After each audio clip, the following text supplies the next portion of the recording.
खुलुमबाय आंनि मुलुगनां बड' निउस चेनेल साफ्रोमबो नायगिरि बिथांमोननिसिम गोजोन फुंबिलिनि बयनिसिमबो गाहाम हामलायनाय जासिहरनाय जाबाय। आसा खालामो नोंथांमोनहा गासै मोजाङै दं। बे समाव आं नोंथांमोननि सिगाङाव फुंबिलिनि मोननैसो खौरां लाना फैलायबाय। अन्नानै भिडिअखौ स्किप खालामाजासे जोबजासिम नायलांदो। दिनैनि फुंबिलिनि मोननैसो खौरांफोरा जाबाय। गिबि रादाबाव दं चाइनानि सासे आइजोखौ मैया चाइना सरकारा फासि होबाय। खौरां मोननाय बादिब्ला चीननि मुंदांखा आइजो सिरियेल किलार लाओ रंजीखौ समबाराव सानजा चीननि जियांग'सी रायजोनि नानचांआव फासिनि साजा होनाय जादोंमोन। जियांग'सी गोजौ सुबुं बिजिरसालिजों पस्ट खालामजानाय मोनसे बिबुंथियाव बुंनाय जादों दि बियो गोजौसिन बिजिरसालिनि गनायथि मोननायनि उनाव समबारनि फुङाव बे आइजोखौ फासि होनाय जादों। चाइना डेलीनि फोरमायथिनाय बादिब्ला बिबुंथियाव बुंनाय जादों दि 49 बोसोर बैसोनि आइजोखौ फासि होनायनि सिगां गावनि नखरनि सोद्रोमाफोरखौ लोगो हमनो मोन्थाइ होनाय जादोंमोन। मख'जाथाव दि लाओ रंजीआ इं 1992 मायथाइ आरो इं 1999 मायथाइनि गेजेराव दाखाथि, रां दाबिनाय आरो सानस्नि सुबुंफोरखौ अनागारियै बुथारनायजों लोगोसे गोबां दायफोराव नांथाबनायनि उनाव 20 बोसोरसिम खारखोमानानै दंमोन। नैथि रादाबाव दं मैया लादाख आरो जम्मु काश्मीराव गोख्रों बांग्रि मावदों। मावख'गिरिफोरा बुंदोंमोन दि 15 मिनिटनि गेजेराव जुथाइ हायुं आवथा लादाखआव 5.5 मेगनिटिउड गोहोनि बांग्रि फैनायनि उनाव बाङाइ गोख्रैथिनि मोननै आफ्टरशाक फैदोंमोन। फारसेथिं समबारखालि जम्मु काश्मीरनि किश्तवाड़आव 9 गोख्रैथिनि बांग्रि मावदोंमोन।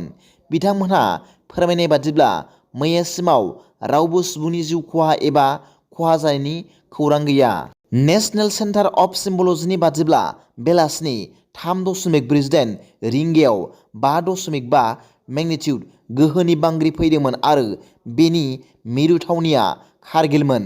बेयाव बुंनाय जादों दि बांग्रिनि गोथौथिया बिरखंनिफ्राय 10 किल'मिटार गाहायाव 33.41 डिग्री अक्षफान आरो 76.70 डिग्री द्राघिमाफानाव दंमोन। एनसिएसआ बुंदोंमोन दि बेनि उनाव बेलासिनि 4.1 रिंगायाव 4.8 आरो 3.8 गोख्रैथिनि मोननै आफ्टरशाक जादोंमोन। जम्मु काश्मीराव बेलासिनि 4.8 रिंगायाव 3.8 मेगनिटिउड गोहोनि बांग्रि फैदोंमोन, जेराव किश्तवाड़ जिल्लायाव बिरखंनिफ्राय 10 किल'मिटार गोथौआव 33.37 डिग्री अक्षफान आरो 76.57 डिग्री द्राघिमाफानाव दंमोन। थामथि रादाबाव दं दैयाव गब'ना जिउ गोमादों। आसामनि धुबरी जिल्लायाव गंगाधर दैमायाव समबारनि फुङाव सासे सुबुङा गावनि फिसाजो आरो बियादैजों गंसे फिसा नावजों बारनो नाजानायाव गबयो। थैनाय सुबुंखौ धुबरी जिल्लानि खालदबा 3थि गामिनि थागिरि मालिक आली होनना सिनायथि होदों। सुलुंनि बादिब्ला मालिक आलीआ साननै सिगां गावनि बाहागिफोरखौ लोगो हमनो मारदांगार ओनसोलाव थांदोंमोन।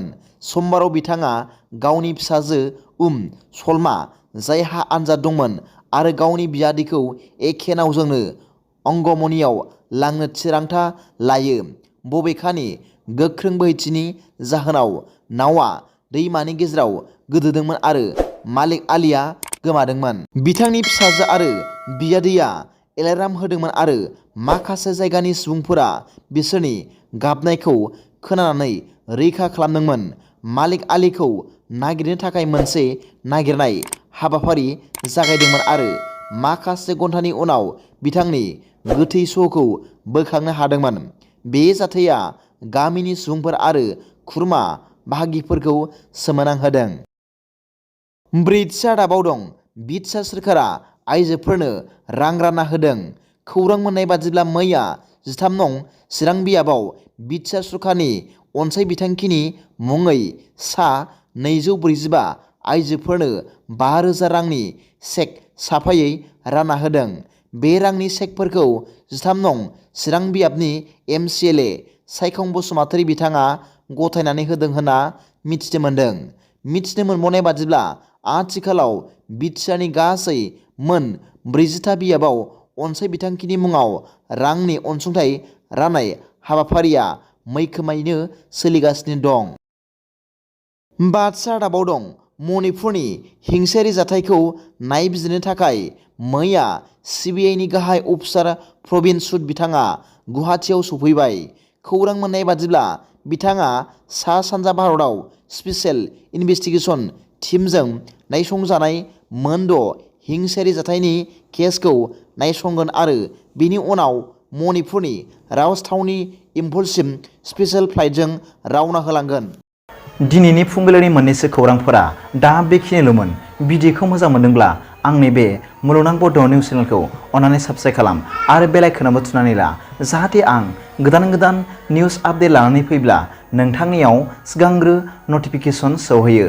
दा बेलासिनि रादाबाव नोंथांमोनखौ आंनि बे चेनेलाव गासैखौबो बरायहरनाय जाबाय।